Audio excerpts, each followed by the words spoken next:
Bienvenue à l'Église 180. Si vous êtes ici pour la première fois, sachez que ça nous fait plaisir de vous accueillir et qu'on espère vraiment que votre expérience parmi nous sera des plus agréables.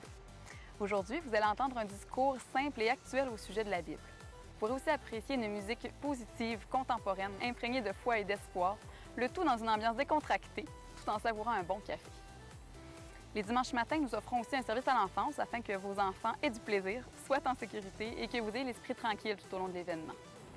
Pour ne rien manquer, suivez-nous sur notre page Facebook ou visitez notre site Web. Au nom de toute l'équipe de l'Église 180, bonne rencontre!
Bonjour 180, est-ce que vous allez bien? Oui, je suis content de vous accueillir. Je m'appelle David Chouinard. Bienvenue à notre série Phil numéro 2. On a commencé la semaine passée. Si vous vous joignez ce matin, vous pouvez suivre le dernier des discours qu'on a eu sur YouTube, sur la page Facebook, c'est là aussi. Et ce matin, on poursuit dans cette série, toujours dans l'optique de voir comment est-ce que chacun d'entre nous, on peut avoir des fails, on peut avoir des échecs, on peut manquer en plusieurs occasions, en différentes circonstances, mais je pense qu'on est déjà pas mal convaincus de ça. Chacun d'entre nous, on le sait qu'à un moment donné, on manque. On a, soit que c'est par accident, soit c'est par inadvertance, ou soit c'est par des mauvais choix, des mauvaises actions, et que finalement, on se retrouve dans une situation justement plus difficile. Et pourquoi est-ce que finalement, quand on est dans ces circonstances-là, qu'on peut être découragé peut-être de nous-mêmes, un peu déprimé, peut-être qu'on croit qu'on ne mérite pas de s'en sortir, mais qu'on a besoin que de croire et de savoir que on peut s'en sortir, on peut sortir de cette situation-là, être restauré, être guéri, mais pour ça, on a besoin de quelqu'un qui nous tend la main. Et on se pose la question à travers la série, pourquoi est-ce qu'on a besoin d'un sauveur? Vous avez peut-être déjà entendu qu'on parle de Jésus comme étant un sauveur. Et pourquoi est-ce qu'il nous tend la main pour qu'on puisse en être délivré? La semaine passée, on voyait qu'on a besoin d'être délivré de ce fail, de cet échec que l'on a du moment présent. Et ce matin, du confort. Je ne sais pas si vous êtes un peu comme moi, vous avez une grosse semaine, par exemple, vous avez eu soit une grosse semaine d'études, une grosse semaine de travail, beaucoup de choses se sont passées. Vous vous retrouvez, par exemple, le vendredi soir ou le samedi matin pour déjeuner ou peu importe.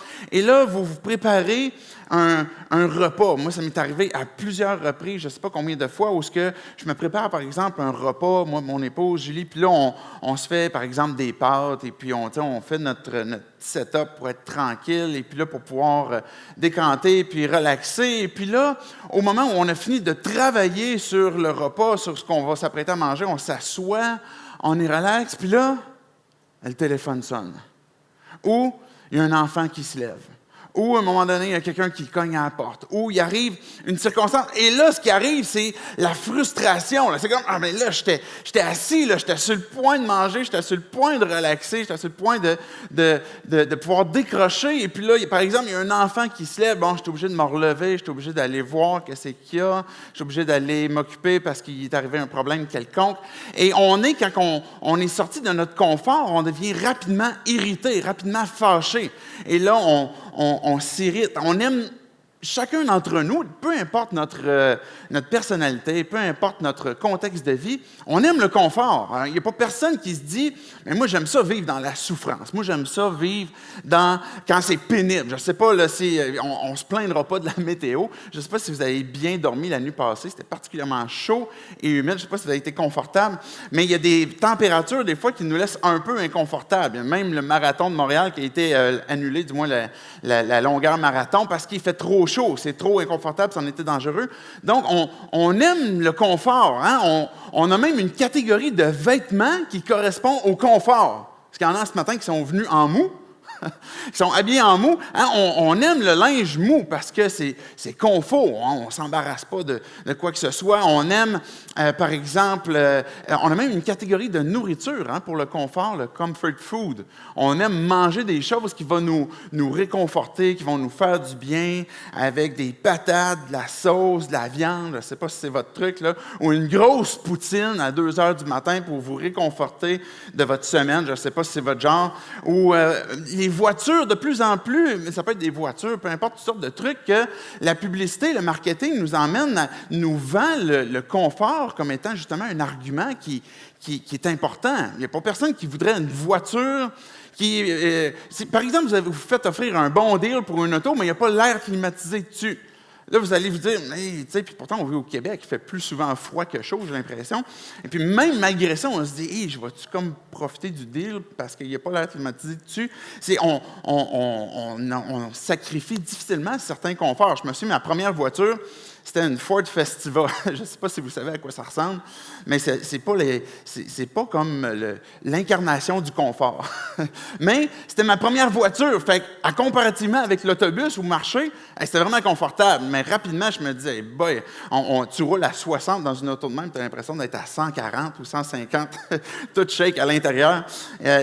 Puis c'est là que tu réalises que c'est pas super confort. Donc, on aime ce qui est confortable, que ce soit une paire de souliers. Si vous passez une journée entière à marcher avec des souliers inconfortables, vous allez trouver ça pénible, on trouve ça difficile. L'élément de confort va même aussi s'étendre, par exemple, dans ce qui peut devenir même un standing de vie. C'est-à-dire que ça pourrait se traduire un peu comme une forme de luxe. On veut obtenir un certain standing de vie avec les choses que j'ai sont confortables. Ma voiture est confortable, mon lit est confortable, ma maison est confortable, mon linge est confortable. Et peut-être même rechercher ce style de vie-là peut même nous amener à penser et à vouloir que ça fasse partie de notre identité. De dire, ben moi, je suis quelqu'un qui est confortable, qui aime être confortable. Je ne sais pas si vous avez déjà pris l'avion. Moi, les avions que j'ai pris, ce n'était pas le confort qui caractérisait ces avions-là. Là. Il y avait 2 positions. Pour pouvoir être voyageant en avion, il y avait la version assis, il y avait la version couché. À peu près 2 degrés. Là, je suis fatigué, je vais me coucher un peu. Puis là, tu passes pendant 8 heures de même, parce que tu essaies de dormir, tu as les genoux à côté dans le banc de l'autre en avant, tu es couché à 2 degrés par en arrière, c'est pas confortable, on trouve ça pénible. Et chacun d'entre nous, que ce soit dans nos pensées, dans une routine, dans une façon de travailler, que ce soit sur un plan financier où est-ce qu'on veut être confortable, on veut planifier, on recherche ça. Et je ne veux pas que nous amener à conduire comme quoi que le fait qu'on cherche le confort est quelque chose de négatif, c'est quelque chose de normal que de vouloir le confort. Même, des fois, la religion, certaines églises vont même à venir à dire que, bon, le confort, c'est mal, et puis pour être spirituel, pour être une bonne personne devant Dieu, il faut que tu te fasses du mal, il faut que tu fasses un vœu de pauvreté, il faut que tu te fouettes un peu, il faut que tu sois toujours dans un mode de sacrifice, un mode pénible, un mode lourd. Puis là, à ce moment-là, si tu renonces à tout le confort que le monde peut te donner, tu seras une personne spirituelle. C'est une autre forme de confort que même les gens vont chercher, qui est de satisfaire une certaine chose, un certain orgueil qu'il peut y avoir dans notre cœur, qui est comme, regardez comment je peux être une bonne personne spirituellement avec ce que je fais, comment je me sacrifie. Donc, c'est pas vers ça que je veux nous conduire, mais nous amener plutôt à réfléchir qu'on a chacun d'entre nous des éléments de confort. Mais je ne sais pas si vous êtes posé déjà la question, mais pourquoi est-ce qu'on cherche le confort? Pourquoi est-ce qu'on s'en intéresse autant? Est-ce qu'on cherche une sécurité? Est-ce que ça serait, par exemple, de chercher une forme d'assurance, de quelque chose sur lequel je peux me reposer? Ultimement, le confort est là pour servir à notre bien-être. Donc, est-ce que je tiens à mon confort ou je mérite contre tout ce qui vient ébranler mon confort à cause que ça vient, par exemple, bouleverser mon bien-être, mon repos?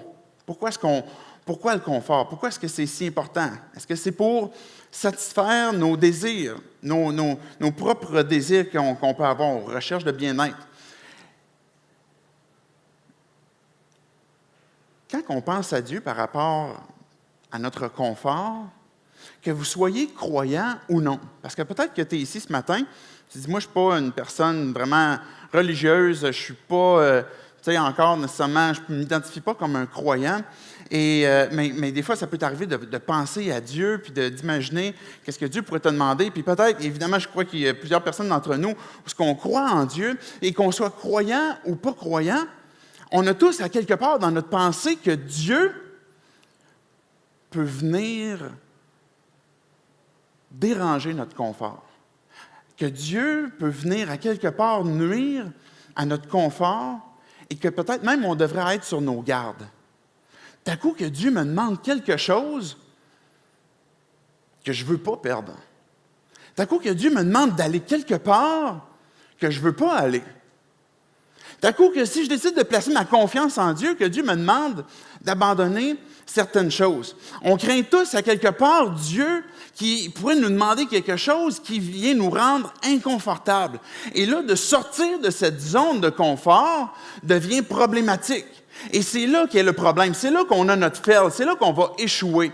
À partir du moment où notre confort devient une zone dans laquelle on est lié, on est attaché, puis qu'on ne veut pas sortir pour aller dans une zone de confiance en Dieu. Pour dire, OK, là, ce que je contrôle dans ma vie, ce que je me suis établi comme confort, ce qui est nécessaire à mon bien-être, bien, je reste là-dedans. Puis là, si Dieu m'interpelle à venir comme, OK, fais telle affaire, ou bien, crois en moi pour telle chose, bien là, de sortir de cette zone de confort-là, de sortir de ce que je contrôle et puis de ce que je voudrais être dans mes paramètres, bien, m'emmène à finalement devoir faire confiance à Dieu. Et le fail, c'est que, justement, qu'on ne veuille pas en sortir et que la zone de confort devient en quelque sorte une chaîne dans laquelle on est attaché puis qu'on ne sait plus comment sortir ou qu'on ne veut pas sortir. Et que cette zone de confort-là devient en quelque sorte quelque chose qui nous rend esclaves. Est-ce que vous me suivez? C'est là qu'est notre fail, c'est là qu'on va échouer, où est-ce qu'on peut devenir esclave de notre propre zone de confort.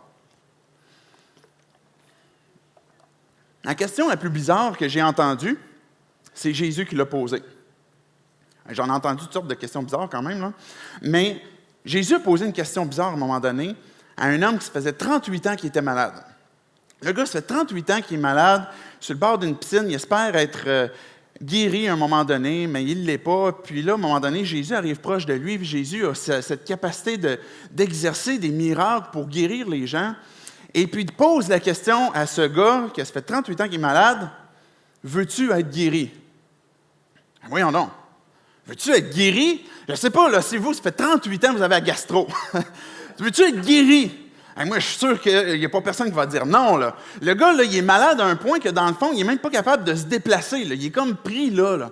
Mais quand on réfléchit un peu plus à la question, quand Jésus pose, pourquoi est-ce qu'il pose cette question-là?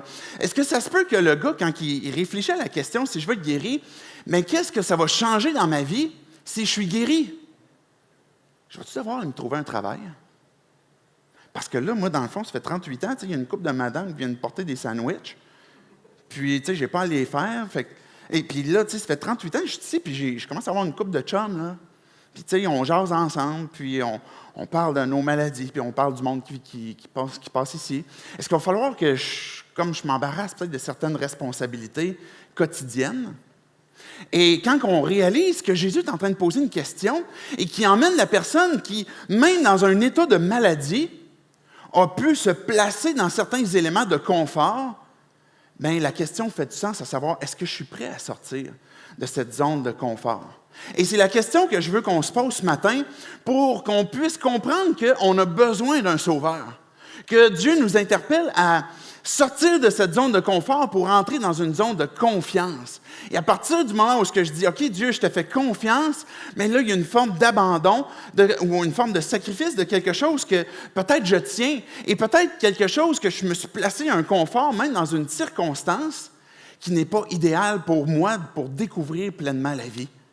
Parce que quand on est dans une situation qui n'est pas idéale, qui est inconfortable, pas inconfortable, mais qui n'est pas idéale, puis on s'habitue à l'intérieur de ça, bien, on peut se placer, c'est encore certains paramètres qui vont nous rendre confortables et qui vont même nous amener à avoir de la difficulté à sortir pour qu'on puisse pleinement découvrir la vie et ultimement découvrir la vie en Jésus-Christ.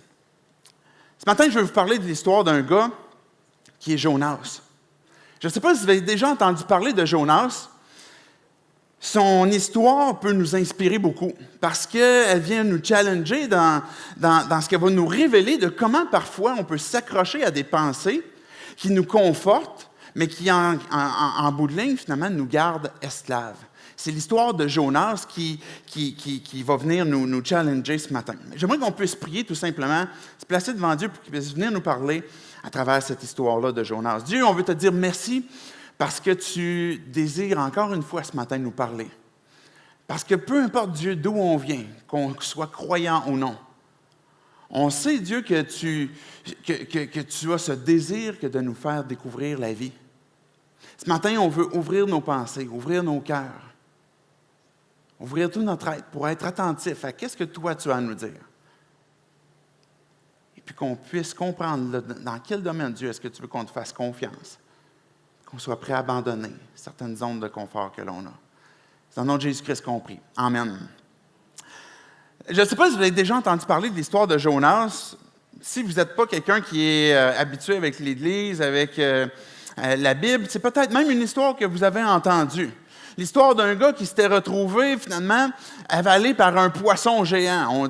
La Bible dit un grand poisson. Avec l'histoire, on a finalement dit que c'était une baleine. C'était quel poisson? On ne le sait pas. Puis on s'en fout. Parce que l'histoire, finalement, nous dit que Jonas a été avalé par un poisson. Et puis, si tu entends ça, puis tu te dis, mais il me semble que c'est une histoire qui est comme vraiment invraisemblable. C'est vraiment étrange comme histoire. Je l'ai déjà entendu ça quelque part. Et puis, tu sais, ça fait partie des histoires qui sont particulières de la Bible. Et puis, c'est difficile à croire. Juste te dire que c'est vrai. Tu as raison que c'est difficile à croire. Que c'est vrai que c'est une histoire qui est rocambolesque. Une histoire qui est particulière. La réflexion que je veux qu'on ait ce matin, c'est de voir, si Dieu existe, puis qu'il désire une relation avec moi, puis qu'il désire finalement nous amener à sortir d'une certaine zone pour qu'on puisse découvrir pleinement la vie, qu'est-ce qui empêche, si Dieu a le pouvoir créateur, de faire des choses miraculeuses, de faire des choses particulières pour éveiller notre intelligence à OK, Dieu, qu'est-ce qu'il veut faire dans ma vie? Et ces histoires-là nous sont utiles pour qu'on puisse justement comprendre qu'est-ce que Dieu a voulu faire avec Jonas, puis comment le vivre aujourd'hui dans nos vies. Donc, le livre de Jonas se trouve dans la Bible, dans l'Ancien Testament, et un des petits prophètes. Souvent, on tourne longtemps dans la Bible pour essayer de trouver c'est où ça, Jonas, parce que c'est tout petit. Mais c'est un livre prophétique qu'on va appeler, parce que Jonas va annoncer des choses futures. Par exemple, une destruction. Et on va voir à travers l'histoire que la destruction n'aura pas lieu ou n'aura pas lieu au moment de Jonas, à cause que les gens ont écouté ce que Jonas avait à dire. La première leçon qu'on peut tirer de Jonas, c'est que Dieu, à un moment donné, arrive et il peut nous faire une demande inconfortable, peut nous interpeller à sortir de cette zone et de dire, suis-moi. Voici ce que je veux que tu fasses. Et voici ce que je voudrais ce que je te demande. Regardez, on va lire les 3 premiers versets de Jonas. On va commenter au fur et à mesure. Je vais vous conter l'histoire. Dans le fond, on va regarder, on ne lira pas les 4 chapitres, évidemment, ce matin, mais je vais vous conter l'histoire dans les grandes lignes et s'attarder sur certains éléments. Regardez les 3 premiers versets. La parole de l'Éternel fut adressée à Jonas, fils d'Amittai. « Lève-toi, va à Ninive, la grande ville, et crie contre elle, car sa méchanceté est montée jusqu'à moi. » Verset 3. Jonas se leva pour s'enfuir à Tarsis, loin de la présence de l'Éternel. Il descendit à Jaffa et il trouva un bateau qui allait à Tarsis. Il paya le prix du transport et s'embarqua pour aller avec les passagers à Tarsis, loin de la présence de l'Éternel. Dieu y arrive, puis il vient demander à Jonas, « Jonas, tu vas aller à Ninive, puis tu vas crier contre elle à cause de la méchanceté qui est montée jusqu'à moi. » Il faut comprendre le contexte que Jonas, c'est un Hébreu, OK? Il vit en Israël. Les Hébreux sont en Juda, Israël. Le royaume, à ce moment-là, il est divisé, mais c'est un peu encore la même gang. Mais Ninive, c'est un autre peuple, un peuple d'Assyriens. Ninive, c'est la capitale de l'Assyrie. Et puis, cette capitale-là est particulièrement violente. C'est des gens qui sont extrêmement violents, puis même Dieu, il dit ici, car sa méchanceté est montée jusqu'à moi. Les Assyriens ne sont pas encore en puissance au moment de Jonas, mais sont sur le point de devenir. Et on doit comprendre que les gens de Ninive sont extrêmement sanguinaires. Donc, je vous épargne beaucoup de détails, mais quand ils avaient, par exemple, des gens qui capturaient d'autres peuples, ils s'assuraient de suffisamment les amputer pour que ces gens-là ne soient pas capables de se sauver. Et Ninive était caractérisée par la violence, caractérisée par la prostitution au sens spirituel. Ce que ça veut dire, c'est qu'ils couraient après toutes sortes d'idoles, offraient toutes sortes de sacrifices à toutes sortes de dieux, et puis amenaient beaucoup de méchanceté. Donc Dieu, il va voir Jonas, puis il lui dit, « Jonas, va parler à Ninive. » Puis il crie contre elle, à cause que sa méchanceté est montée jusqu'à moi. Jonas, lui, non, oublie ça. Quand on lit les histoires de la Bible comme ça, là, un des dangers qui peut nous guetter, c'est que, je suis prêt à croire l'histoire de Jonas, mais là, la parole de Dieu se fait entendre à Jonas. Est-ce que ça se peut qu'à un moment donné, moi aussi, Dieu peut me parler, peut me placer quelque chose à cœur, peut me demander d'aller parler à mon voisin, peut me demander d'abandonner une certaine chose et qu'on ne l'écoute pas? On lit ce texte-là, et évidemment, ce texte-là nous a été raconté pour qu'on puisse comprendre le dialogue. Mais la façon que Dieu va interagir avec Jonas, c'est qu'il va l'interpeller pour aller à Ninive. Et Jonas va lutter dans son cœur, va lutter dans ses pensées avec ce que Dieu lui a mis à cœur d'aller. Puis non, je ne veux pas aller là, je ne veux pas aller les voir. C'est des gens qui sont sanguinaires, peut-être qu'ils craignaient qu'est-ce qu'eux allaient leur faire, les Ninivites à Jonas. Mais il dit non, moi je ne veux rien savoir. Et là, il s'enfuit à Tarsis. La demande de Dieu est inconfortable. Jonas, il s'en va dans un port, et puis à la place de s'en aller vers Ninive, il s'en va à Tarsis. Ninive est à l'est, Tarsis est à l'ouest. Vous savez, des fois, quand j'ai regardé le texte, quand je regardais la map, à quoi ça ressemblait, j'ai vu que Ninive était en fait tout près d'où Jonas était. Regardez, j'ai apporté une carte, là, je l'ai juste utilisée comme ça directement en anglais avec les milles, mais en fait, 550 000, c'était la distance que Jonas avait à faire pour se rendre à Ninive, qui est l'équivalent de 880 km. Puis pour se rendre à Tarsis, c'est 2500 000, c'est-à-dire 4000 km. Fait que Jonas devait travailler beaucoup plus fort pour désobéir à Dieu puis s'en aller à Tarsis que de dire « OK, je m'en vais à Ninive ». Est-ce que vous me suivez? Est-ce qu'à un moment donné, on n'est pas un peu comme ça des fois? « Hey Dieu, tu vas me sortir de ma zone de confort. Ce que tu me demandes est inconfortable. » Et là, on va travailler beaucoup plus fort pour ne pas obéir, pour ne pas faire ce que Dieu nous demande, plutôt que de juste comme « Ah, OK, je vais le faire ». Puis ça va être beaucoup plus simple. Jonas a même payé le prix, puis c'est intéressant qu'il est mentionné, parce qu'on aurait pu juste skipper ce petit bout de phrase-là, mais il nous est révélé comme quoi qu'il a payé le prix.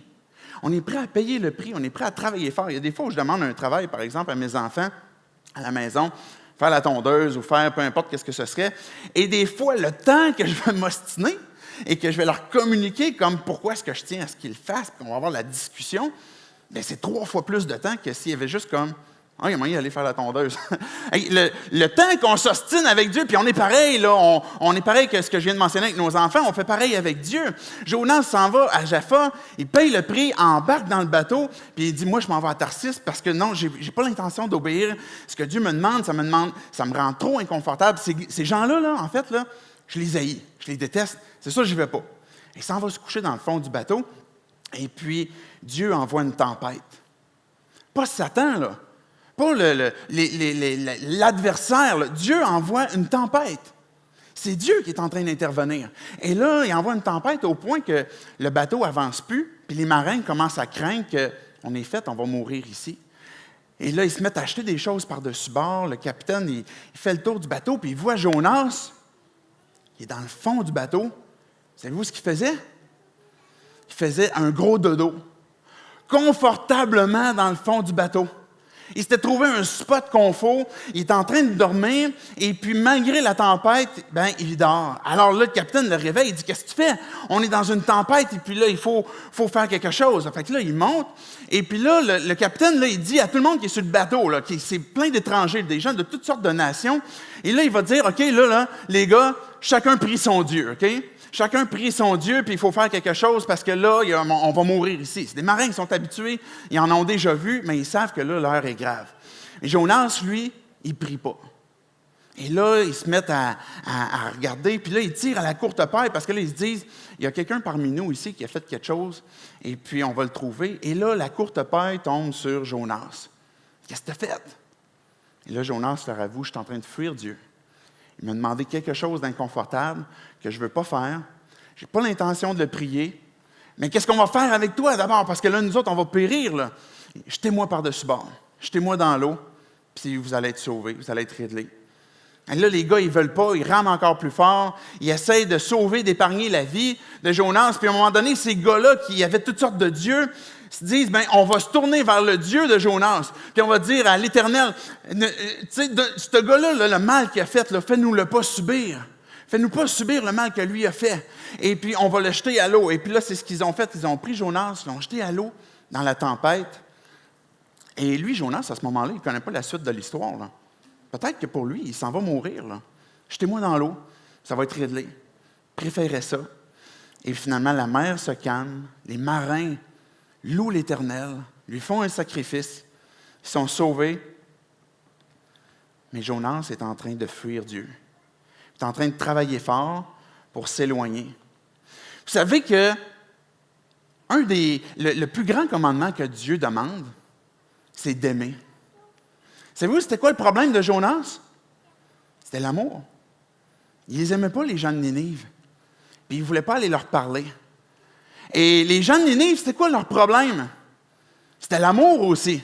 Parce que la violence qui les habitait les amenait à ne pas aimer leurs prochains, à ne pas aimer les gens qui étaient autour d'eux. Quand que Jésus est venu sur la terre, il nous a rappelé que les 2 plus grands commandements, c'est « aime Dieu, aime ton prochain ». Et Jonas est finalement en train de se placer aussi coupable que les 2 gens, que les personnes de Ninive. Et là, Jonas, finalement, se retrouve dans l'eau, se retrouve dans la mer, et là, Dieu envoie un grand poisson. C'est intéressant, hein, parce que l'histoire nous montre que les éléments, comme les animaux, obéissent plus facilement que les hommes. Dieu a envoyé un grand poisson, puis il a avalé Jonas. Imaginez pendant un instant, Jonas dans l'eau, il voit le poisson qui arrive, puis ça y est, il va me manger. Mais lui, il a été littéralement mangé, là.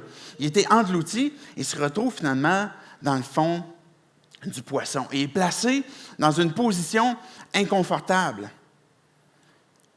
Des fois, Dieu nous emmène à sortir malgré nous de notre zone de confort et nous place dans une situation inconfortable, qui est la tempête, qui est ultimement, finalement, dans le fond du poisson, pour nous amener à réfléchir et à entrer en dedans de nous-mêmes, pour nous poser les questions.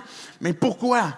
Pourquoi est-ce que je ne suis pas prêt à entrer dans la zone de confiance à Dieu? Pourquoi est-ce que mon confort est devenu en quelque sorte une forme d'idole qui est plus importante pour moi que ce à quoi Dieu veut que je lui fasse confiance?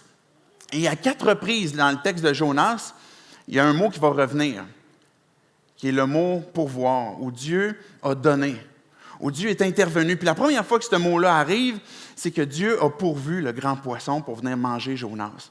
Jonas qui se fait manger, là, je suis sûr que dans sa tête, lui, il ne se disait pas « Dieu est en train de pourvoir un poisson pour me manger ». Quand on arrive dans des situations difficiles de nos vies, on a de la difficulté à croire que Dieu a pourvu cette situation-là pour m'amener plus loin, pour m'amener à voir au-delà de ce que je me suis créé comme confort et que je ne veux pas aller. Et parfois, Dieu nous emmène dans ces positions où on est inconfortable. Et là, Jonas se retrouve dans le poisson. Il commence à réfléchir en dedans de lui. Puis il commence à être frustré. Il manifeste que Dieu, il l'a abandonné. Dieu l'a amené jusqu'aux racines des montagnes. On imagine que le poisson est descendu creux. Et Jonas va avoir dans le chapitre 2, cet élan où ce qu'il va dire, finalement, Dieu, tu m'as envoyé dans les profondeurs de la mer. Et puis à un moment donné, je suis entré en dedans de moi-même, puis il s'est passé un switch. Il s'est passé quelque chose dans ma tête. Le livre de Jonas a très certainement été écrit par Jonas lui-même. Et quand on lit ce livre-là, on peut comprendre qu'en quelque sorte, après que Jonas ait vécu cette situation-là, qu'il a eu l'occasion de réfléchir à sa circonstance, qu'il est capable de se souvenir quand il était dans le ventre du poisson, comment est-ce que pendant 3 jours, il a crié contre Dieu, puis il était fâché après Dieu, mais comment est-ce qu'à la fin des 3 jours, à un moment donné, il a levé les yeux vers le ciel, puis il a pu se rappeler que Dieu ne l'avait pas abandonné, que Dieu est encore là. Ça fait 3 jours que je suis dans le poisson, puis je suis encore vivant. Et regardez ce que Jonas va dire au verset 10, à la fin du chapitre 2, au moment où il a fini de critiquer et de chialer. « Quant à moi, je t'offrirai des sacrifices avec un cri de reconnaissance. J'accomplirai les vœux que j'ai faits. Le salut vient de l'Éternel. » Juste avant que je lise le verset 11. Voilà ce qui s'est passé dans le cœur de Jonas. Au moment où Dieu a pourvu un poisson, l'a amené en position inconfortable, sorti de sa zone de confort. J'imagine, je ne sais pas, ça devait être humide. Je n'ai jamais habité dans le ventre d'un estomac de poisson. Ça ne devait pas sentir vraiment cool. Et puis, il devait y avoir peut-être toutes sortes de choses qui flottaient là. Mais Jonas, il dit, « Dieu, je vais t'offrir des sacrifices. Je vais te louer, je vais t'adorer. Je vais faire des cris de reconnaissance. Dieu, je reconnais. Je reconnais que j'ai besoin de cette deuxième chance-là. Je reconnais que le salut vient de toi. » Et comme par hasard, le verset 11 qui dit, c'est « L'Éternel parla au poisson et le poisson vomit Jonas sur la terre. » Au moment où, quand on est dans des situations difficiles, où on lève les yeux vers Dieu, où on a été sorti d'une zone de confort, où on a été placé inconfortablement, par exemple, dans certaines difficultés, dans certaines épreuves, dans certains, peut-être même échecs. Jonas qui est là, pourquoi est-ce qu'il est dans le poisson? C'est à cause de son propre fail. Vous me suivez? Il a lui-même manqué à dire « je me sauve de Dieu ». Et s'est retrouvé là, et malgré que ce soit à cause de lui, Dieu l'a secouru. Le livre de Jonas est un livre qui nous montre que Dieu secourt et que quand Jonas a levé les yeux, quand que nous, on lève les yeux vers Dieu pour dire « Dieu, je te fais confiance », à place de rester dans un mode où j'ai été sorti de ma zone de confiance, de confort, j'aime pas là où je suis, mais Dieu, à place de chialer ou de critiquer, je vais te faire confiance. À chaque instant. Je voudrais revenir à ce qu'on disait la semaine passée, à ne pas m'inquiéter du futur, à ne pas me tracasser du passé. Mais Dieu, je te fais confiance aujourd'hui. Et l'Éternel a parlé au poisson, puis Jonas a été vomi sur la terre ferme. Et là, Dieu a dit à Jonas, « Jonas, va à Ninive et parle contre elle. » Jonas, il y a encore un inconfort avec Dieu. On peut, nous aussi, avoir ce type d'inconfort avec Dieu où on ne voudrait pas que Dieu agisse d'une certaine façon. Jonas, il s'en va à Ninive, puis Ninive, c'est une grande ville. Le texte nous dit dans le chapitre 3 de Jonas que c'est une ville qui était de 3 jours de marche en faisant le tour comme ça. Jonas, il commence sa première journée, puis son discours était assez simple. Une phrase courte. « Dieu va détruire votre ville dans 40 jours. » Il y a un jugement qui s'en vient, là. Dans 40 jours, Dieu va détruire votre ville.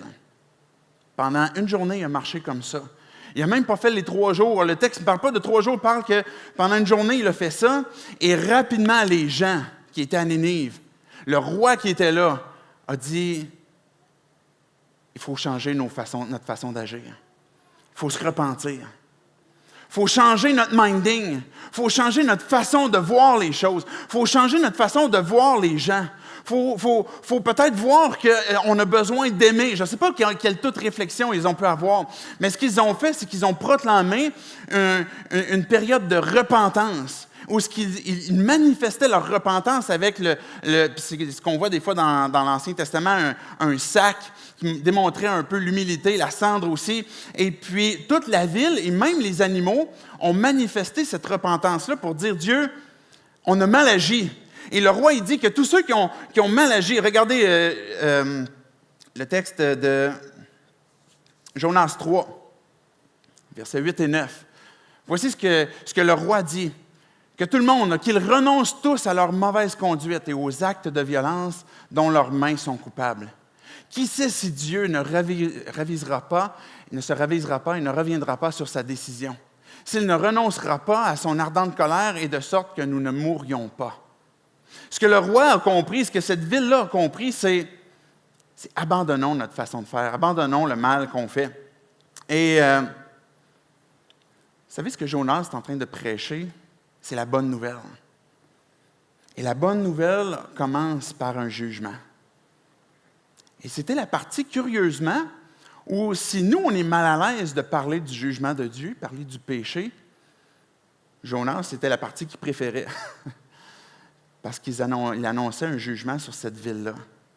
Mais la bonne nouvelle de Dieu existait à l'époque de Jonas, parce que ces Juifs avaient la responsabilité de parler de qui l'Éternel était. C'est ce qu'on a vu avec les marins, qu'ils ont compris qui était l'Éternel. Et les gens de Ninive, qui n'étaient pas des Juifs, avaient besoin de comprendre quelle était la bonne nouvelle de Dieu, et qui commence d'abord et avant tout que j'agis mal, et que je suis pécheur, et que ma façon d'agir, que cette ville-là, la façon qu'ils agissaient, ils avaient eux aussi à renoncer à un confort dans lequel ils s'étaient placés.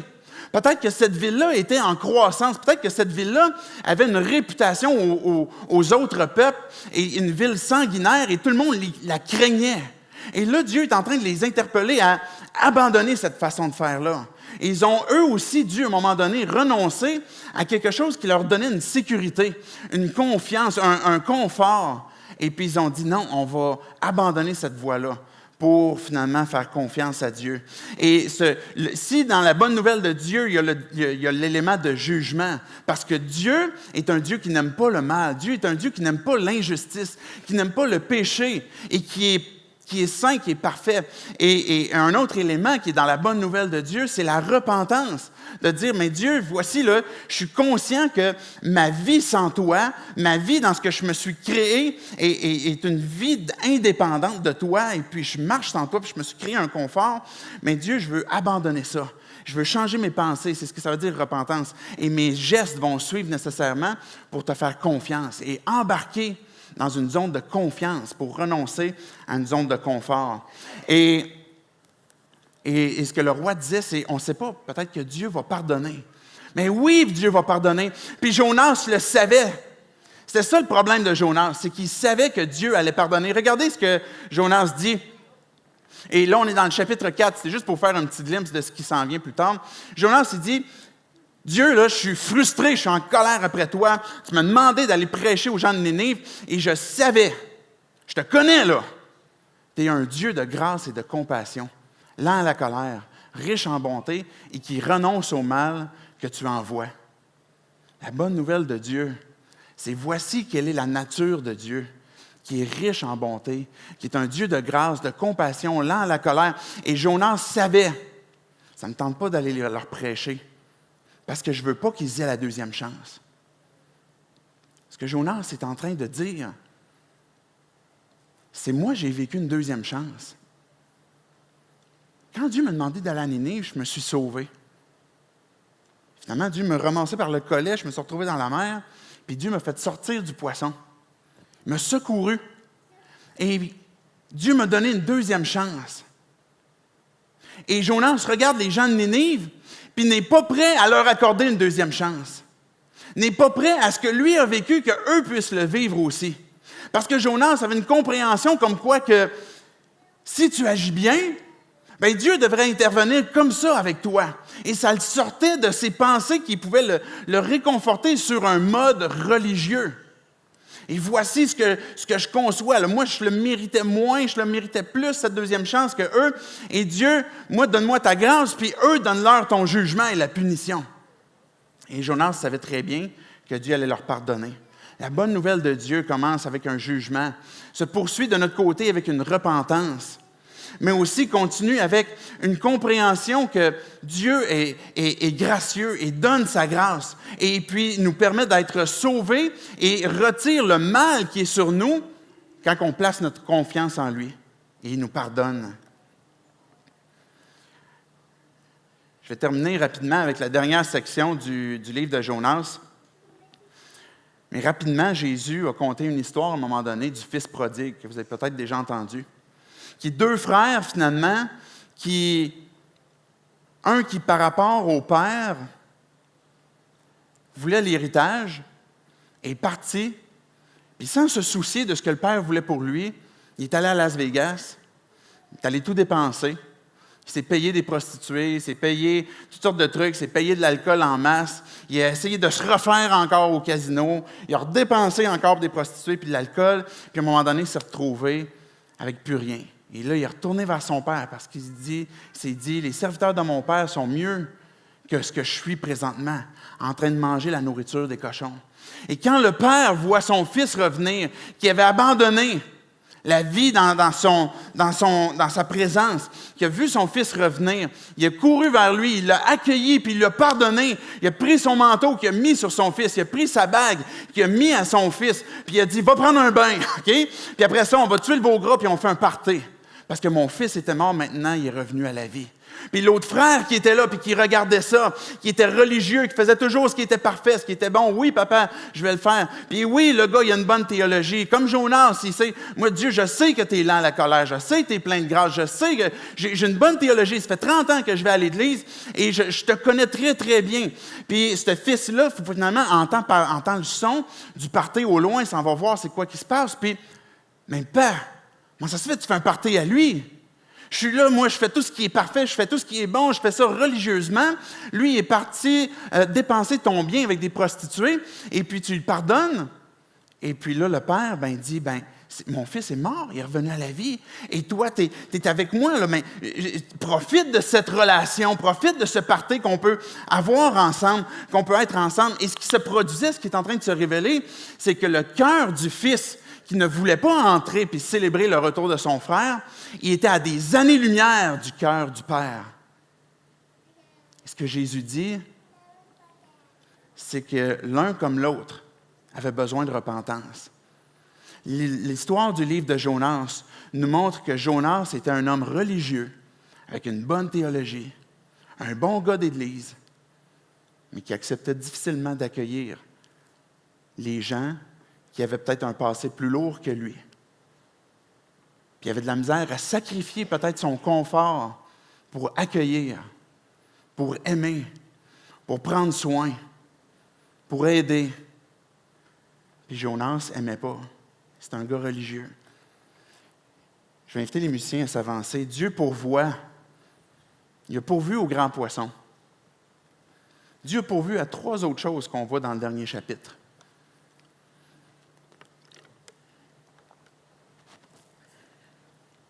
Jonas 4:1 dit, quand il a vu que Dieu avait pardonné les gens de Ninive parce qu'ils s'étaient repentis, Jonas le prit très mal et fut irrité. Je le savais, Dieu. Je savais que tu allais faire ça, puis je ne voulais pas ça. Et là, à ce moment-là, Jonas s'en va à l'extérieur de la ville pour s'asseoir puis regarder ce qui va se passer.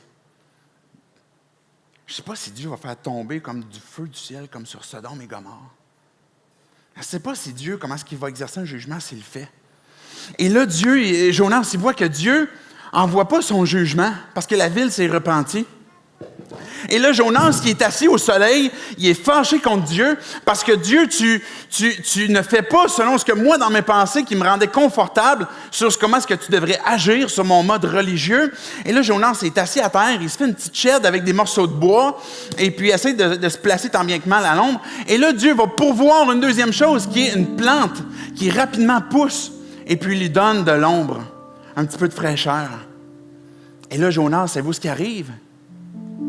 Il est confortable.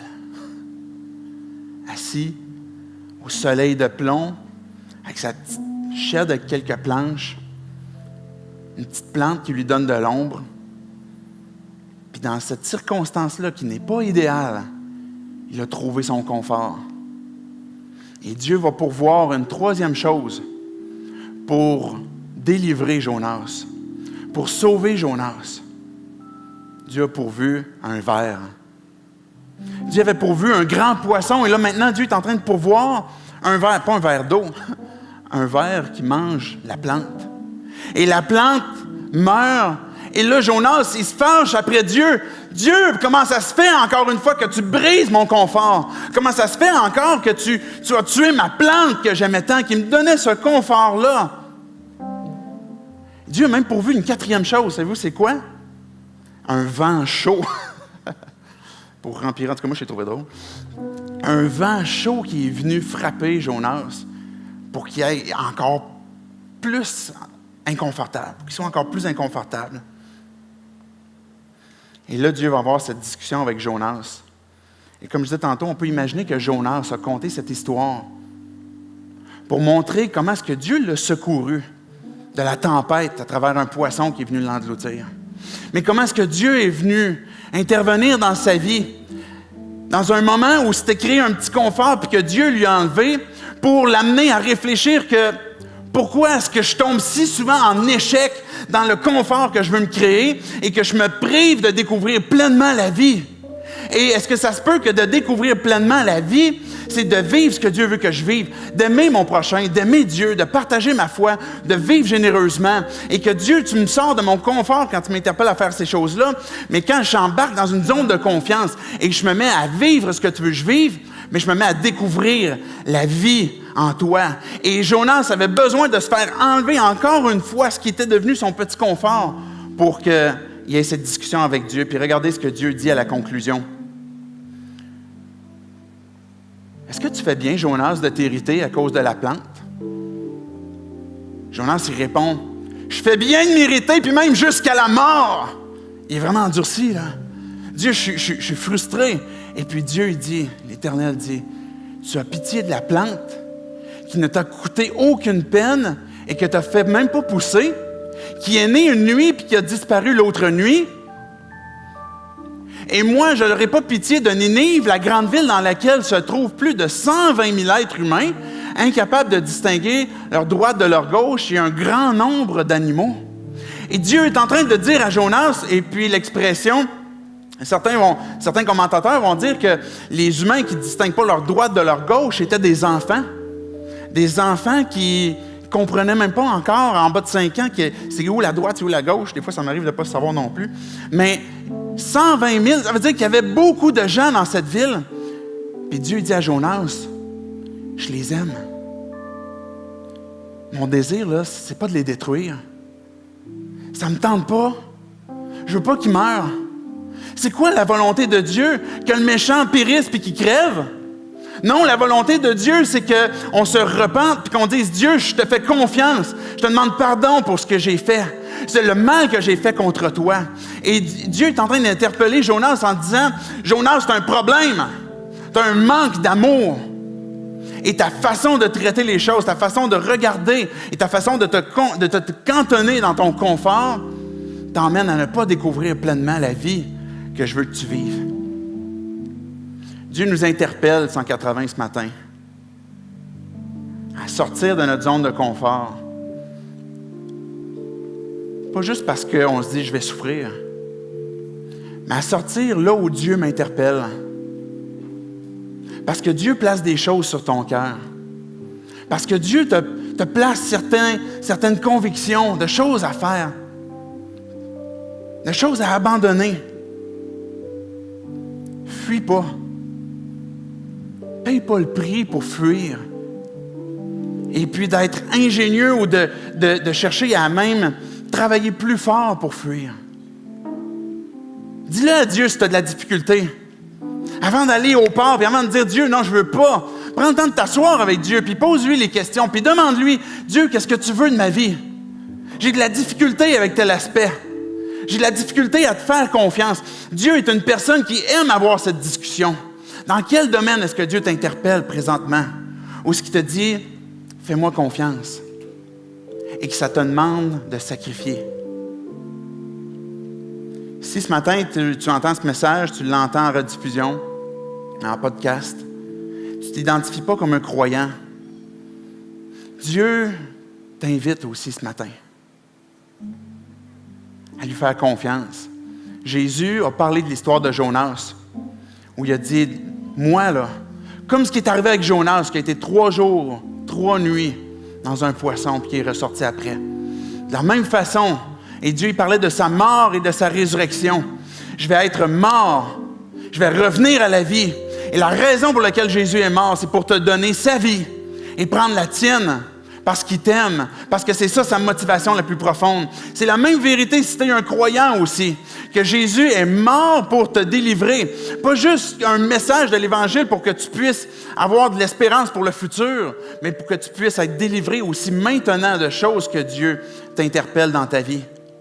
Et Jésus a dit aux gens qui l'écoutaient, il y a ici plus que Jonas. Jonas, c'est un prophète qui annonçait. Mais ce que Jésus est en train de dire, c'est, je suis le Fils de Dieu. Je suis celui qui vous interpelle à me suivre. Je suis celui qui peut être ton sauveur, te tendre la main. Que là où tu as échoué dans ton confort, là où tu t'es mis, peut-être même esclave, je veux t'amener à découvrir la vie au-delà de ça.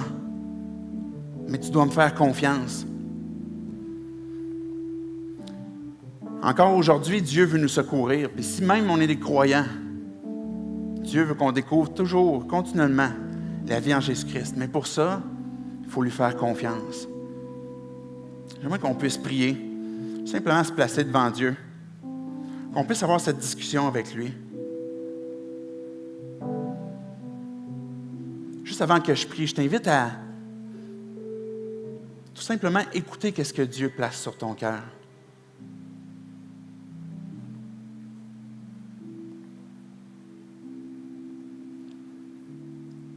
Et de ce que tu luttes avec Dieu.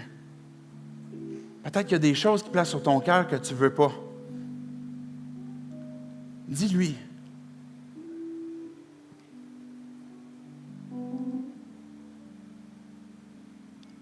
Dis-lui si tu as de la misère à faire confiance.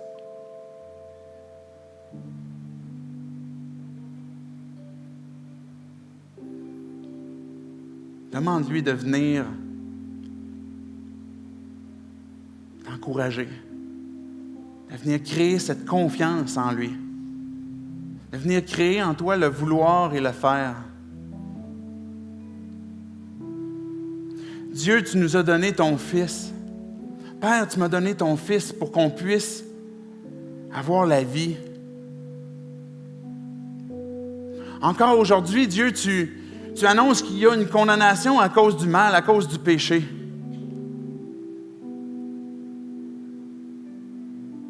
Et que tu nous interpelles, Dieu, à se tourner vers toi.